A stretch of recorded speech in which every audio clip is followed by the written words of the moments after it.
얼굴 보시면서 인사 좀 나누겠습니다. 반갑습니다. 일주일 만에 또 이렇게 얼굴이라 한번 뵐 수 있어서 반갑습니다.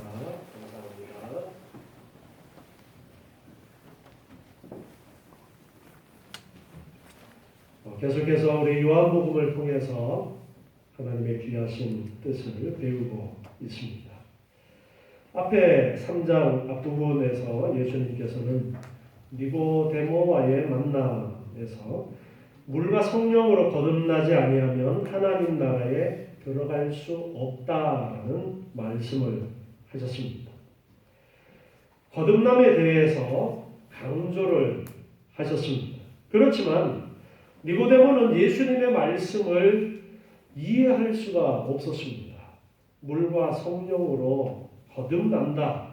거듭남에 대해서 엄마 뱃속에 들어갔다가 어떻게 다시 나올 수 있지? 그런 생각을 하고 있습니다. 그런데 예수님께서는 엉뚱하게 물과 성령으로 거듭나야 된다라는 말씀을 하실 때 이해를 할 수가 없습니다. 그래서 9절 오늘 말씀해 보니까 니고데모가 이렇게 대답합니다. 가로되 어찌 이러한 일이 있을 수가 있습니까? 하나님께서 행하시는 일들에 대해서 사람들이 흔하게 보일 수 있는 반응이 이런 반응이죠. 아니 어떻게 그런 일이 있을 수 있지? 타락해서 영적인 지각력을 잃어버린 우리 인간은 구원에 대한 영적인 진리는 자연적인 지식이나 경험으로는 알 수가 없고 오직 믿음으로만 알 수 있기 때문에 성령의 도우심을 받지 못한 상태에서는 전혀 믿음이 가지 않고 이해가 갈 수 없는 것입니다. 이 니고데모의 현재의 상태가 그러한 일반적인 유대인들 그 중에서도 특별히 선생의 자리에 있는 사람이었지만 도저히 예수님의 이 말씀을 이해를 할 수가 없었던 겁니다. 그래서 어떻게 이런 일이 있을 수가 있습니까? 그러면서 예수님에게 물었던 것입니다. 그랬더니 10절에 예수님께서 말씀하십니다. 너는 이스라엘의 선생으로서 이런 일을 알지 못하느냐? 니고데모가 사내들인 공의회 의원으로서 아주 높은 지위에 있을 뿐더러 랍비라고 불려질 만큼 그 스스로가 스승의 자리에 다른 사람들을 이끌고 가르칠 수 있는 그러한 위치에 있는 사람이라고 했었어요. 예수님께서 그 부분을 말씀하면서 너가 이스라엘의 선생으로서 이러한 일을 알지 못하느냐? 야, 너가 이스라엘의 선생이라고 하면서 거듭남에 대한 이러한 일들을 알지 못하느냐? 그렇게 예수님께서 말씀하시는 것입니다. 고린도전서 2장 14절 말씀을 다시 한번 보시면은 육에 속한 사람은 하나님의 성령의 일을 받지 아니하나니 저희에게는 미련하게 보이며 또 깨닫지도 못하나니 이런 일은 영적으로라야 분명함이니라. 아멘. 육에 속한 사람은 즉 성령으로 거듭나지 않은 사람은 성령의 인도하심을 받지 못한 사람은 성령에 관계되어진 영적인 일들 하나님의 그러한 일들을 보면서 미련하다라고 그렇게 말한다.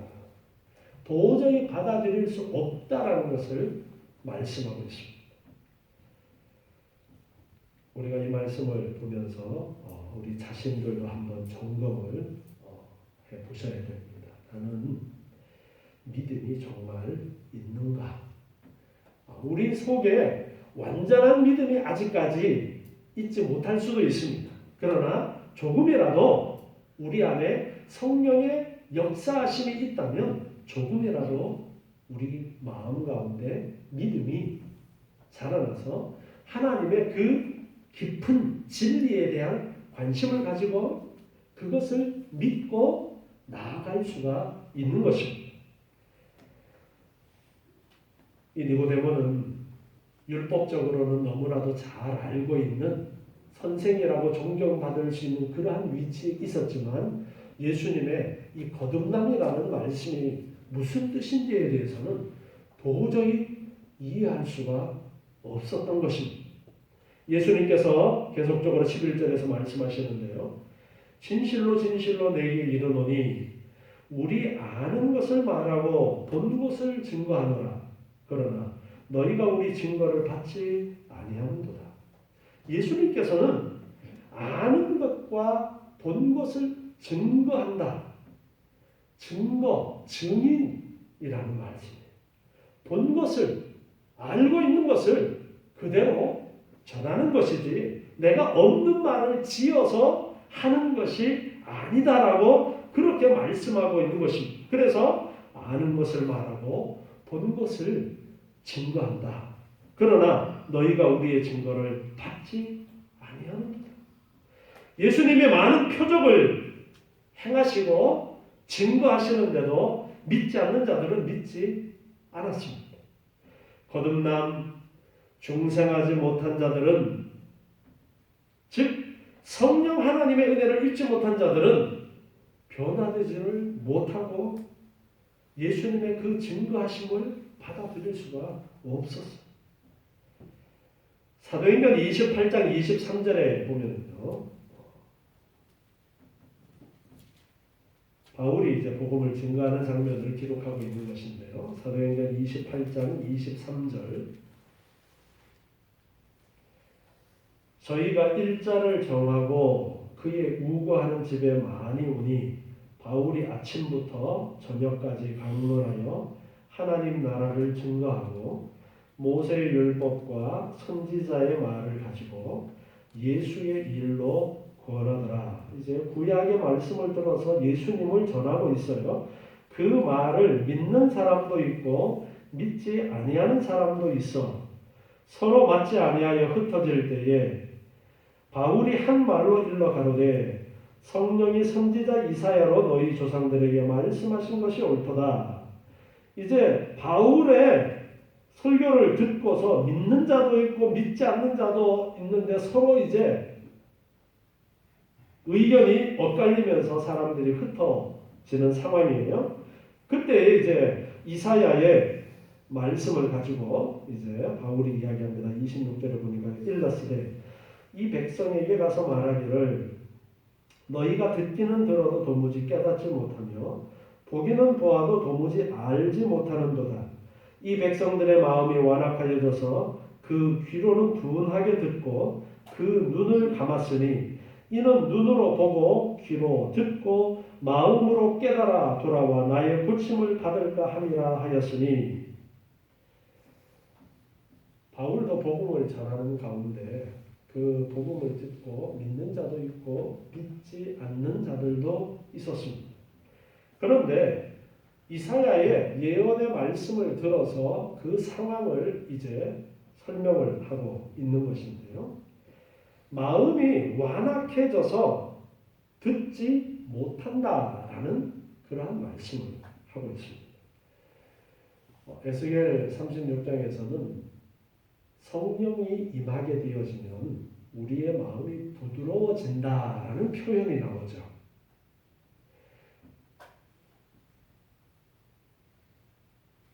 전적 타락이라는 것을 우리가 칼빈주의 5대 교리를 배우면서 정리를 했어요. 아담과 하와가 선악과를 따먹은 이후에 모든 인간은 전적으로 타락해서, 전적 타락이라는 것은 자기의 힘으로는, 자기의 의지로는 구원에 이를 수 없다라는 거예요. 그래서 전적이라는 수식어가 붙는 거예요. 전적으로 타락해서 인간의 마음 속에는 하나님이 기뻐하시는 의로운 길을 가고자 하는 마음은 없고 오직 죄악된 그러한 마음만 있다라는 것입니다. 그래서 마음이 완악해서 복음을 들어도 받아들이지도 않고 깨닫지도 않는다라는 것을 말씀하고 있는 거예요. 예수님 당시에 사람들도 마찬가지고요. 오늘날의 사람들도 마찬가지예요. 예수님에 대해서 너무나도 잘 알고 있어. 지식적으로는. 그렇다고 해서 그 사람이 예수님을 믿는 것은 아니에요. 그래서 성령 하나님의 거듭나게 하시는, 변화시켜 주시는 그 은혜가 없는 사람은 아무리 들어도 깨닫지를 못한다라는 것을 미리 이사야서를 통해서도 하나님께서 말씀하고 계시는 거예요. 구약 전체를 통해서 하나님께서 말씀하시는 메시지가 그거예요. 하나님이 수도 없이 많은 선지자를 보내고 해서 하나님께서 말씀하시고 하나님께서 얼마나 사랑하시는지에 대해서 택한 백성 이스라엘을 본보기로 삼아서 말씀을 하셨지만 이스라엘 백성들은 그 하나님의 사랑을 온전히 받아들이지를 못합니다. 왜 그러냐니까 전적인 타락으로 인해서 그 하나님의 선을 선택할 수가 없는 거예요. 그래서 성령으로 거듭나는 그 은혜가 있어야 하나님의 나라에 들어갈 수가 있다라고 말씀하시는 거예요. 이스라엘 백성들은 오랜 세월 동안 선지자와 구약 성경을 통해서 말씀하시는 하나님의 교훈을 들었지만 받아들이지 않았어요. 예수님 당시에 사람들도 역시 그 교훈을 받아들이지 않았어요. 그래서 요한복음 1장 5절에서도 이렇게 말씀했습니다. 요한복음 1장 5절에 보면요. 빛이 어두움에 비치되 어두움이 깨닫지 못하더라. 빛으로 오신 예수님이 오셨지만 그 빛이 빛이었지만 어두움이 깨닫지 못했다. 전적으로 타락한 인간이 그 스스로 그것을 보고서 깨달을 수 없다라는 거예요. 자, 그러면 우리가 오늘날 복음을 전하는 것에 대해서 내가 어떻게 해서든지 저 사람을 변화시켜야 되겠다라는 그러한 노력들을 해야 되는 거예요? 하지 말아야 되는 거예요? 해야 돼요? 하지 말아야 돼요? 그럼에도 불구하고 우리에게는 하라고 맡겨놓으신 거예요. 우리가 그 일을 맡은 거예요. 복음을 전하는 그 일을 우리에게 맡기셨어요. 우리는 최선을 다해서 하면은 내가 그 사람을 변화시키는 거예요? 그게 아닌 걸 아셔야 돼요. 내가 복음을 전해 놓으면 택함 받은 자들에게는 성령 하나님께서 역사하셔서 그 들은 말씀이 역사해서 깨닫도록 해주시는 것이지 내가 그 사람을 변화시킨 것이 아니에요. 그러니까 내가 100명을 전도했어. 내가 한 거예요? 하나님께서 하신 거예요. 그걸 아셔야 돼요. 내가 수천 명을 전도했다 할지라도 그거는 내가 한 것이 아니고 나는 단지 무익한 종으로서 전하라고 말씀하시는 그 말씀에 순종해서 전한 것뿐이고 열매 맺게 하신 것은 성령 하나님의 역사하심을 통해서 이루어졌다라는 것을 분명하게 아셔야 돼요.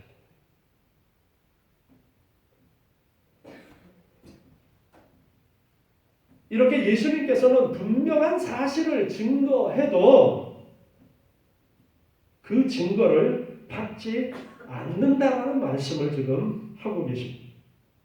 12절에 보니까요. 내가 땅의 일을 말하여도 너희가 믿지 아니하거든 하물며 하늘 일을 말하면 어떻게 믿겠느냐. 땅의 일을 말해도 믿지 않는데 하늘의 일을 말하면 어떻게 믿겠느냐.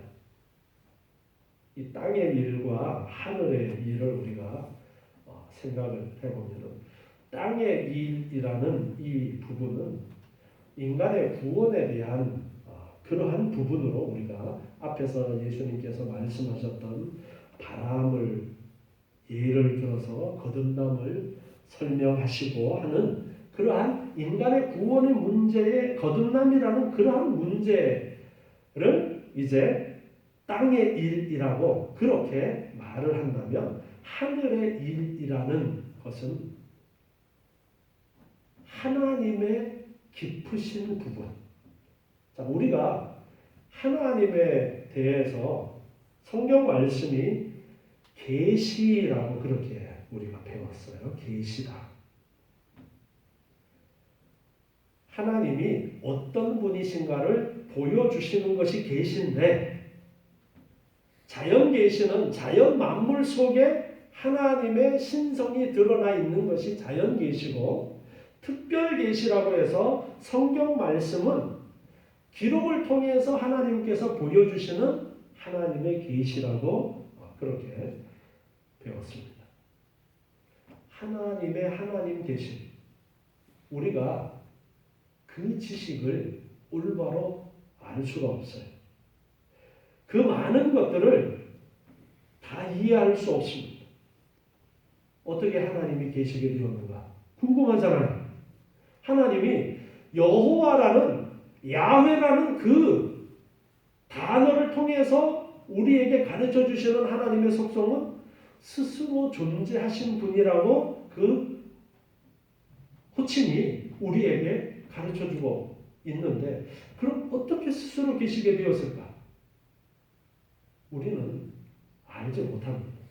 그리고 하나님이신 예수님이 하나님의 아들로서 하늘에 계셨지만 사람의 몸을 입고 이 땅에 오신 그러한 비밀, 성령 하나님의 신비하심, 그런 것들을 이해 못해요. 그런 것들을 이제 하늘의 일이라고 그렇게 구분해서 우리가 생각을 할 수가 있을 것입니다. 그래서 땅의 일을 말하여도 믿지 않는데 하늘의 일을 말하면 너가 어떻게 믿겠느냐. 예수 그리스도께서 이 땅에 오신, 지금 요한복음에 특별히 이제 예수를 믿게 하는 일 가운데서도 특별히 예수 그리스도의 신성 부분을 많이 초점을 맞춰서 말씀하고 있는데, 거듭남에 대한 부분도 제대로 이해하지 못하는데, 예수님이 하나님이시다라는 부분을 이야기하면은 까무러치겠죠. 그렇게 이제 서로 비교를 해서 지금 예수님께서 너가 땅의 일을 말해도 믿지 아니하거든 하늘의 일을 말하면 어떻게 믿겠느냐, 지금 그렇게 말씀하고 있어요. 그러면서 13절에 보니까요, 하늘에서 내려온 자 곧 인자 외에는 하늘에 올라간 자가 없느니라. 여기 하늘에 올라간 자라는 이 부분을 직역을 하면요, 하늘에 계신 자라는 그런 뜻을 가지고 있는 말이에요. 하늘에 계신 자. 여기 사용된 동사는 현재 완료형으로서 미래와는 아무런 상관이 없습니다. 따라서 이 구절은 앞에 상반절의 의미, 하늘에서 내려온 자, 곧 인자 외에는 그 누구도 하늘에 있는 자가 없기 때문에 하늘 일을 말할 수 있는 분은 인자 자신뿐이라는 자기 증거가 되었습니다. 인자라고 하면 예수님을 스스로 가르쳐서 그렇게 지금 부르고 있는데요. 예수님 외에는 하늘의 일을 말할 수 있는 자가 없다라고 지금 그렇게 예수님께서 말씀하고 있는 것입니다. 구약에 보면은 에녹이나 엘리야 같은 사람들이 승천해서 하늘에 올라갔다라는 그러한 사실을 우리는 알고 있습니다. 그들은 땅에 살던 자로 하늘에 올라갔지만 그리스도는 하늘에 계시던 자로 땅으로 내려와서 하늘의 일을 말씀하셨다라는 점에서 분명한 구분이 되어집니다. 여기서 우리는 성육신하신 예수님의 인성과 신성에 관한 부분을 생각해 볼 수가 있습니다. 하늘에서 내려온 자와 인자, 그리고 하늘에 올라간 자는 모두 한 사람 예수님을 이야기하고 있습니다. 인자로 계신 예수님은 원래 하늘에 계셨던 성자 하나님으로서 인간 구원과 새 창조를 위해서 이 땅에 오신 것입니다. 따라서 예수님은 일체의 모든 인간과는 근본적으로 구별되시는 분이십니다. 바울이 고린도전서 15장 47절에서 이렇게 말씀했는데요. 고린도전서 15장 47절에 보면 첫사람은 땅에서 났으니 흙에 속한 자이거니와 둘째 사람은 하늘에서 나셨느니라. 이렇게 흙에 속한 자와 구별되게 하늘에서 나셨다라고 예수님을 표현했습니다. 예수님은 영원 전부터 하늘에 계셨던 분입니다. 이러한 성육신의 신비, 육체를 입고 이 땅에 오신 그 신비는 인간의 요한한 이성으로서는 도무지 설명할 길이 없는 비밀입니다. 요한복음 1장 18절에서 우리가 배웠던 부분인데 다시 한번 보시면요. 요한복음 1장 18절에 본래 하나님을 본 사람이 없으되 아버지 품속에 있는 독생하신 하나님이 나타내셨느니라.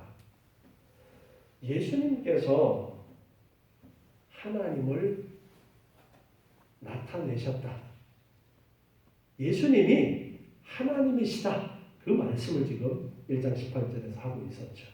그래서 오늘 13절에서도 하늘에서 내려온 자, 인자, 예수님이 곧 하늘에 올라간 자, 하늘에 계신 자, 하늘에서 오신 분으로서 계시다. 즉 하나님으로서 계시다가 지금 이 땅에 사람을 입고 사람으로서 또한 계시다라는 것을 지금 예수님이 말씀을 하고 있어요. 하늘의 신비한 이야기를 지금 니고데모에게 들려주고 있어요.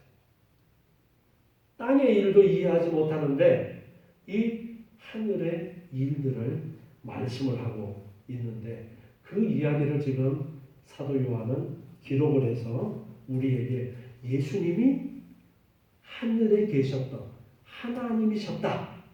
그 이야기를 언급을 지금 하고 있는 거예요.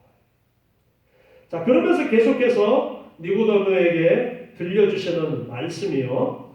14절에 보니까 모세가 광야에서 뱀을 든 것 같이 인자도 들려야 하리니. 예수님은 민수기 21장 4절부터의 내용을 들어서 예수님의 구속 사업, 즉 하늘의 일들을 설명을 하려고 하고 있습니다. 우리 민수기 21장 4절부터 말씀, 여기에 광야에 뱀을 든 사건이 어떤 사건인가 다시 한번 살펴봅니다. 민수기 21장 4절부터 말씀이에요. 어떤 사건을 이제 이야기를 하시느냐 보면요. 백성이 호르산에서 진행하여 홍해길로 쫓아 에돔 땅을 둘러 행하려 하였다가 길로 인하여 백성의 마음이 상하니라. 여기에 길로 인하여 백성의 마음이 상했다라는 것은 길이 힘들었다라는 거예요. 길이 힘들어서 마음이 상했다라는 거예요. 5절에 백성이 하나님과 모세를 향하여 원망하되 어찌하여 우리를 애굽에서 인도하여 올려서 이 광야에서 죽게 하는고 이곳에는 식물도 없고 물도 없도다. 우리 마음이 이 박한 식물을 싫어하노라. 이 길이 힘들어서 불편이 나오는데 하나님과 모세를 원망했다. 그렇게 기록하고 있습니다. 하나님과 모세를 원망하는데 이 박한 식물이라는 것은 뭘 이야기하는 것 같아요? 만나를 이야기하는 거예요. 맨날 만나요. 아침에 일어나서도 만나 먹고 하루 종일 만나 먹고 다음날 또 만나 먹고 아우 이제 그냥 질렸어. 여기는 식물도 없고 물도 없고 우리 광야에서 이제 죽는구나 하면서 하나님과 모세를 원망했어요. 그랬더니 6절에 여호와께서 불뱀들을 백성 중에 보내어 백성을 물게 하심으로 이스라엘 백성 중에 죽은 자가 많은지라 하나님이 불뱀을 보내셨어요. 이 불뱀한테 물리면 죽는 거예요. 그 무서운 불뱀을 보내셔서 원망하는 자들을 징계하셨다고 합니다. 그런데 7절에 백성이 모세에게 이르러 가로되 우리가 여호와와 당신을 향하여 원망함으로 범죄하였사오니 여호와께 기도하여 이 뱀들을 우리에게서 떠나게 하소서. 모세가 백성을 위하여 기도하매 여호와께서 모세에게 이르시되 불뱀을 만들어 장대 위에 달라 물린 자마다 그것을 보면 살리라. 모세가 놋뱀을 만들어 장대 위에 다니 뱀에게 물린 자마다 놋뱀을 쳐다본즉 어떻게 되었어요? 살더라. 불뱀에 물려서 고통 가운데 이제 모세를 찾아와서 아이고 우리가 잘못했습니다. 하나님을 원망하고 모세를 원망했어요. 잘못했습니다. 제발 하나님한테 이야기해가지고 이 불뱀들 좀 없어지게 해달라고 그렇게 요청을 합니다. 그래서 모세가 백성을 위해서 기도를 했더니 하나님의 주신 해답은 백성들은 불뱀을 좀 이제 없어지게 해달라고 했어요. 그럼 불뱀에 물렸던 사람들은 어떻게 되는 거예요? 죽는 거예요. 안 물렸던 사람들만 사는 거예요. 그런데 하나님의 대답은요, 그 불뱀의 형상을 만들어서 장대 위에 높이 매달아라. 그것을 보는 사람은 어떻게 된다고요? 살리라. 그래서 모세가 놋으로 뱀의 모양을 만들어서 장대 높이 매달았어요. 여러분 앰뷸런스 같은 데 보면은 이 막대기에 뱀이 이렇게 꼬여있는 마크 보신 적 있어요? 네, 그게 거기에서 나온 거예요. 자, 그런데 이 뱀을 쳐다보면 살리라. 이게 하나님이 주신 해답이에요. 백성들이 원했던 것은 제발 저 뱀만 좀 없어졌으면 좋겠다였지만 하나님의 처방은 뱀에 물렸던 자도 놋뱀을 쳐다보기만 하면 산다였어요. 그런데 아이고 뭔 소리야, 나 불뱀한테 물렸는데 난 이제 죽는 거야 하고 놋뱀을 쳐다보지 않았던 사람은 어떻게 되었을까요? 죽었어요. 그러나 이 말씀을 따라서 그 구리뱀, 그 놋뱀을 쳐다본 사람들은 모두 다 살았습니다. 이 이야기를 예수님께서 지금 언급을 하고 계신 거예요.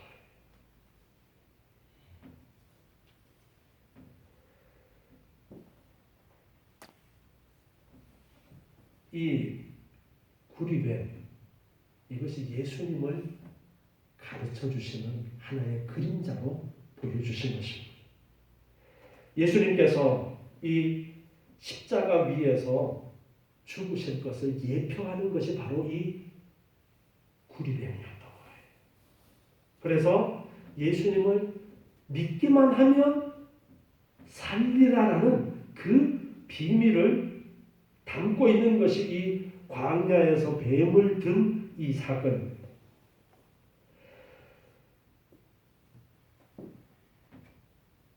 이것은 놋뱀 자체가 어떤 치유의 능력이 있었던 것이 아니에요.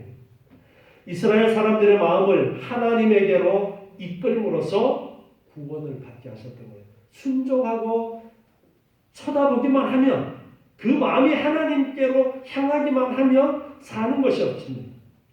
유대 학자들은 하루 중 대부분의 시간을 성경을 공부하고 모세 오경뿐만 아니라 구약 성경 전체의 말씀을 외우는 일로 시간을 보내는 사람들이었어요. 니고데모도 예외가 아니었습니다. 니고데모는 오경에서 인용한 이 말씀의 내용을 잘 알고 있었습니다. 특별히 뱀은 마귀 또는 사단이라고 불리는 옛 뱀, 요한계시록에서는 그렇게 말씀하고 있는데요.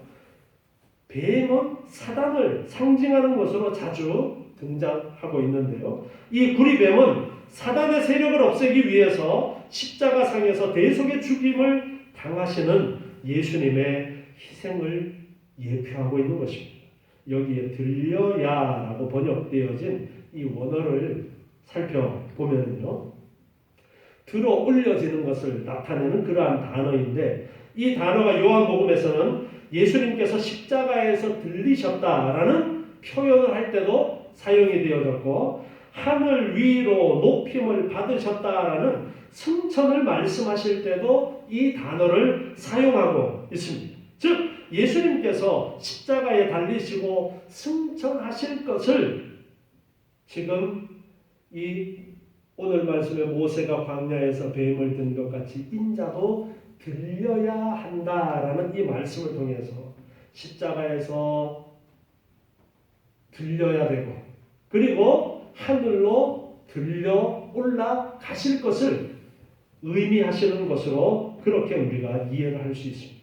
그렇게 두 가지 의미를 두고서 예수님께서 지금 말씀을 하고 있어요. 모세가 광야에서 뱀을 든 것 같이 인자가 그렇게 높이 들릴 것이다. 십자가에서 죽을 것이고 그리고 다시 하늘로 올라갈 것이다라는 그러한 의미의 말씀을 하십니다.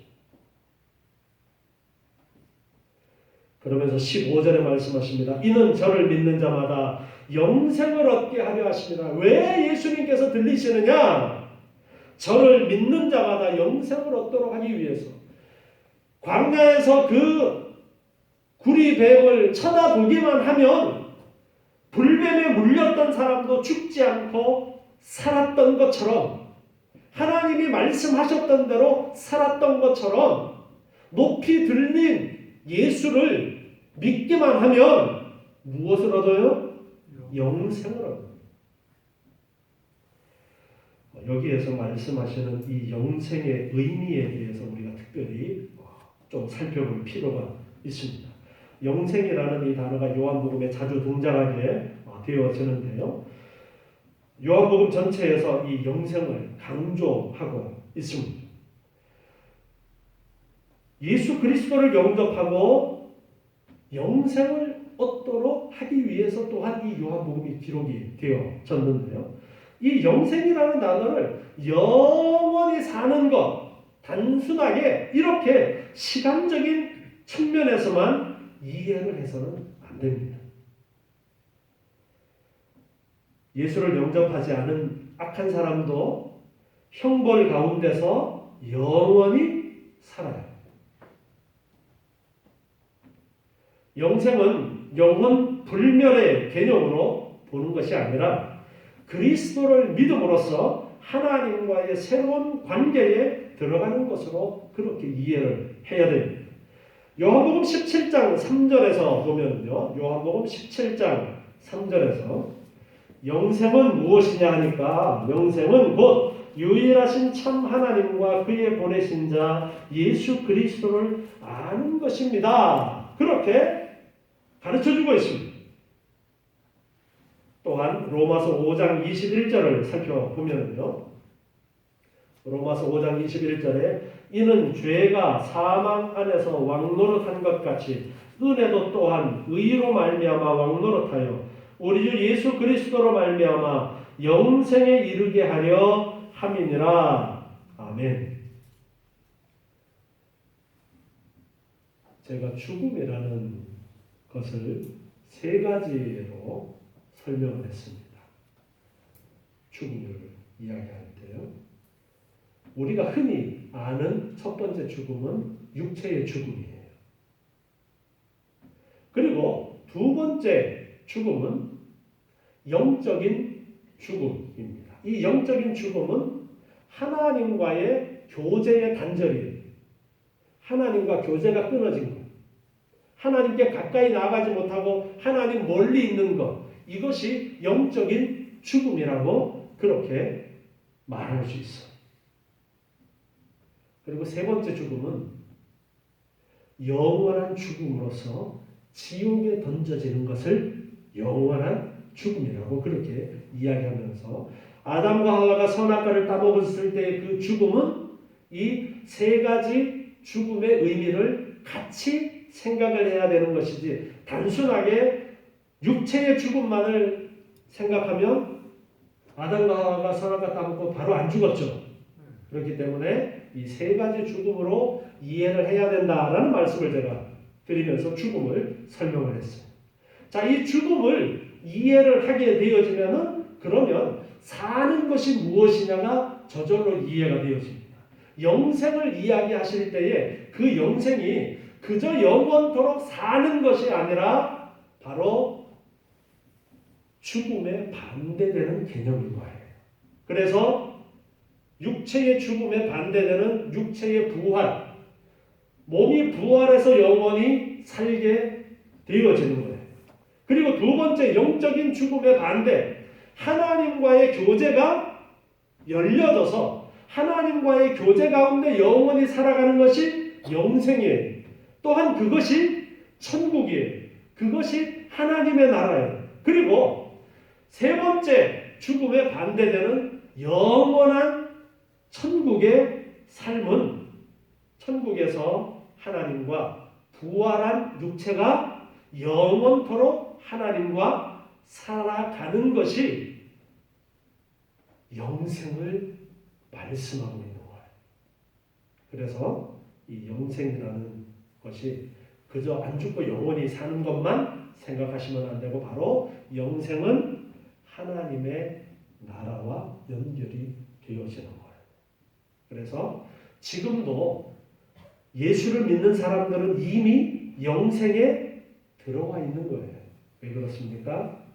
지금 우리의 육체가 예수 그리스도를 믿음으로써 하나님과의 영적인 교제가 열려져서 하나님과 함께 성령이 우리 안에 거하시면서 하나님과 함께 살아가고 있기 때문에 비록 지금 이 땅에 살고 있지만 이미 시작되어진 하나님의 나라에 우리가 살고 있는 거예요. 영생에 이미 들어와 있는 거예요. 그리고 육체의 죽음을 맞이한다 할지라도 우리의 영혼은 하나님의 나라에서 영원히 거하다가 잠깐 지나면 예수님께서 우리의 그 영혼을 데리고 오셔서 이 땅에 썩어 없어진 우리의 육체를 불러내어서 다시 부활해서 영원토록 예수님과 함께 왕노릇하면서 살아가는 것, 이것을 천국이다, 하나님의 나라다, 영생이다 그렇게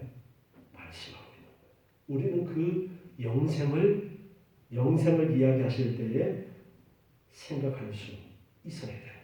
그래서 저를 믿는 자마다, 예수님을 믿는 자마다 영생을 얻도록 하신다. 예수님께서 광야에서 뱀이 들렸던 것처럼 그 구리뱀을 쳐다보기만 하면 살았던 것처럼 예수님께서도 높이 들릴 것인데 그 예수를 믿기만 하면 영생을 얻을 것이다. 어떻게 하나님의 나라에 들어갑니까? 했는데 성령으로 거듭나서 예수를 믿기만 하면 다른 거 필요 없어. 그 예수를 믿기만 하면 그 노뱀을 쳐다보기만 하면 살았던 것처럼 뭔가 그 앞에 가서 싹싹 빌어야가 아니라 노뱀을 쳐다보기만 하면 살았던 것처럼 노뱀 앞에 가서 제사를 드려야 사는 것이 아니라 노뱀을 쳐다보기만 하면 살았던 것처럼 예수 그리스도를 믿기만 하면 영생을 얻는다라고 분명하게 가르쳐주고 계십니다. 예수님은 이 신비한 일을 이루시기 위해서 지금 오셔서 사역을 하고 계시는 중에 있는 부분을 지금 우리가 배우고 있습니다. 이미 예수님께서는 이 사역을 완성하시고 지금은 들려서 승천하셔서 하늘에 원래의 하나님의 그 자리에 지금 계시지만 다시 오시겠다라고 약속을 하셨고 우리는 그 약속을 또한 기대하면서 지금 예수를 믿고 있습니다. 이 신비한 진리, 우리는 이제 배워서 알고 또한 성령의 인도하심으로 믿고 있어요. 이것을 또한 우리가 전하는 데 힘써야 되겠습니다. 그리고 우리의 믿음이 흔들리지 않아야 됩니다. 세상 사람들은 이거 이해 못합니다. 아이고 미친 소리 하고 있네. 정신 나갔어. 예수쟁이들. 그래. 우리는 그 사람들을 설득할 수는 없지만 그러나 나는 확신하고 있고 나는 분명히 알고 있는 거 이야기는 할 수 있습니다. 정신병자라고 소리 들어도 그냥 전하라고 말씀하셨기 때문에 전하는 것이고 택함 받은 자들 속에는 그 전한 메시지가 변화되어지고 역사에서 그들도 믿고 우리와 같이 미친 사람 되는 거예요. 함께 예수를 믿고 영생하는 그 믿음 가운데로 들어가게 되어지는 것입니다. 이 예수 그리스도를 믿으면 영생을 주시는 이 귀한 진리를 니고데모는 아직 알지 못하지만 우리는 알고 믿을 수 있는 은혜 가운데 있음을 감사하시고 더욱더 열심으로 믿고 복음을 전하는데 힘쓰시는, 그래서 이 땅에 사는 동안에도 천국의 기쁨을, 영생의 기쁨을 누리며 살아가시는 여러분 되시기 바랍니다. 기도하겠습니다. 하나님 감사합니다. 오늘 주시는 귀한 말씀을 기억하고 예수를 믿는 자는 영생을 얻는다는 이 귀한 약속의 말씀을 붙들고 우리에게 허락되어진 영생의 귀한 은혜를 알고 감사하게 하시고 기뻐하게 하시고 날마다 또한 이 귀한 복음을 증거하는 저희의 삶이 되게 하여 주시옵소서. 날마다 더욱더 감사하고 기뻐하며 소망 가운데 살아가는 저희의 삶이 되게 하여 주시옵소서. 예수님의 이름으로 기도드리옵나이다. 아멘.